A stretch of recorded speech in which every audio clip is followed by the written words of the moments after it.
Vamos a comenzar a estudiar la transformación de la homotecia.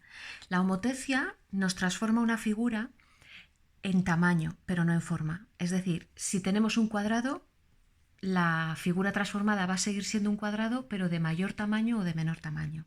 Es decir, mantiene la forma, pero no sus dimensiones. Eso es lo primero que tenemos que saber. Y por otro lado, las dos condiciones básicas de homotecia, y es que nosotros vamos a definir siempre un centro de homotecia, tanto en la homotecia directa como en la homotecia inversa, que ahora veremos la diferencia de sus características. Tenemos que definir un centro de homotecia y en este primer vídeo vamos a ver que también nos van a dar definidos un punto y su homotético. La primera condición es que el centro tiene que estar alineado con el punto y su homotético. En la homotecia directa, ya para ver las diferencias, tanto el punto como su homotético están a un lado del centro de la homotecia, y en la homotecia inversa, fijaros que podríamos tener primero la prima y luego la A, o el A y luego la prima. Eso sigue siendo homotecia directa.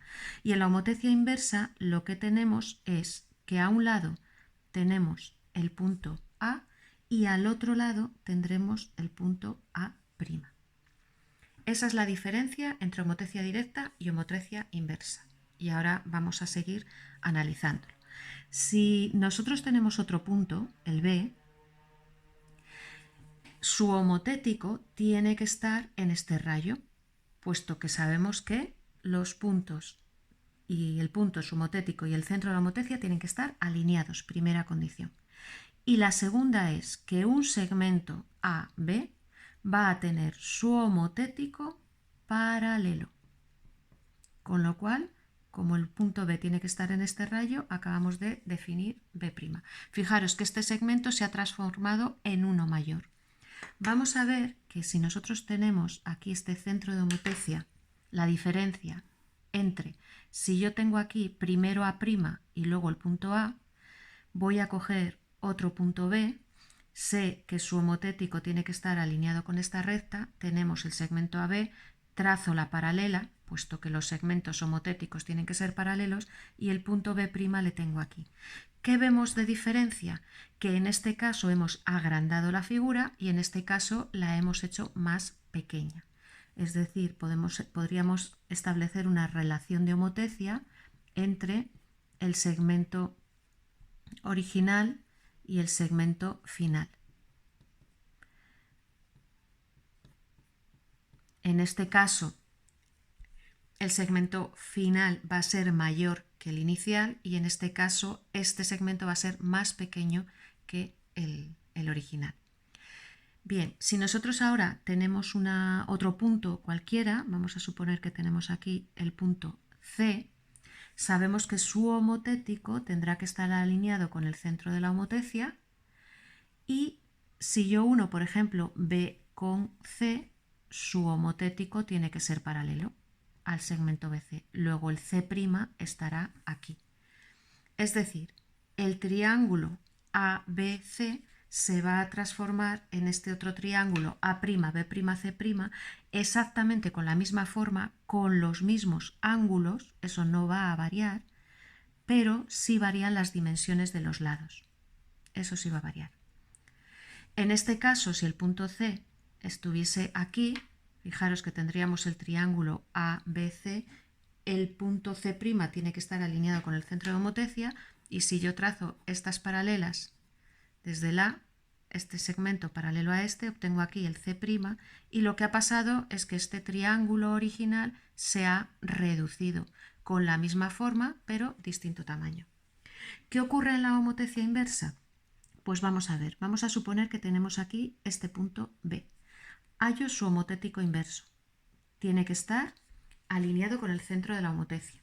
Si uno A con B, tenemos la misma condición, que los segmentos tienen que ser paralelos, pues desde A' trazo la paralela. ¿Y qué ocurre? Que sobre esta recta obtengo el punto B'. ¿Qué es lo que cambia en la homotecia inversa? El sentido. Fijaros, voy del A hacia el B y aquí voy del A' hacia el B' en el sentido contrario. Por eso llamamos homotecia inversa. Si yo tengo aquí un punto C y quiero hallar su homotético respecto a esta homotecia definida, sé que el punto C' tiene que estar en esta recta. Si yo uno A con C, fijaros, aquí se va a formar un triángulo, una figura original.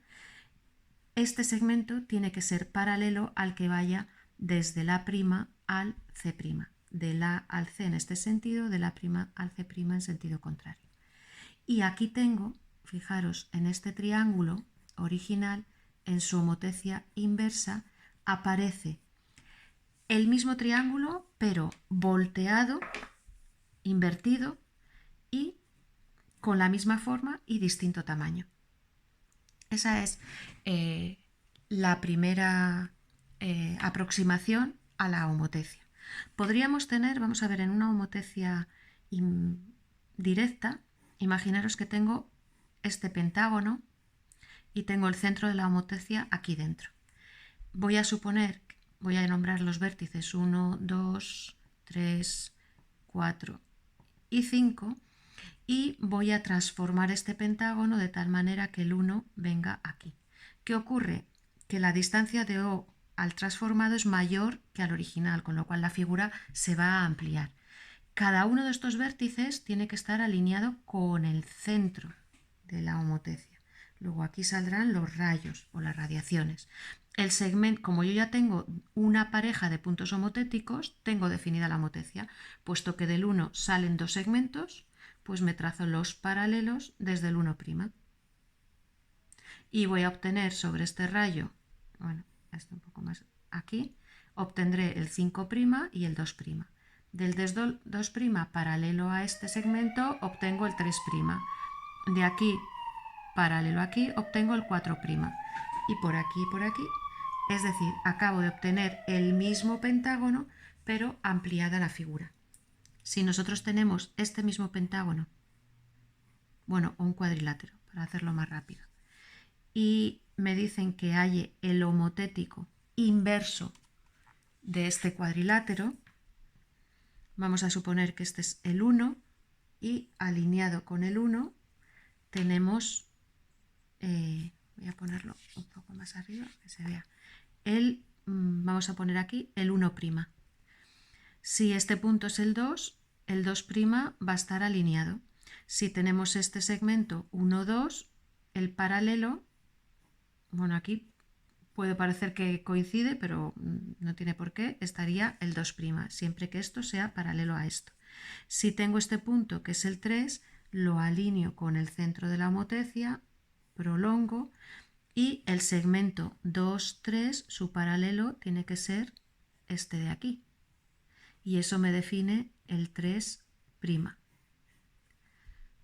Y me faltaría este punto de aquí, el 4, que unido con el centro de la homotecia prolongamos y unimos el 4 con el 1, pues el 1', me trazo la paralela a este segmento 1, 4 y obtengo aquí el 4', que unido con el 3', 1', 2', es decir, acabo de obtener la figura homotética inversa de esta original 1, 2, 3, 4 respecto a este centro de homotecia.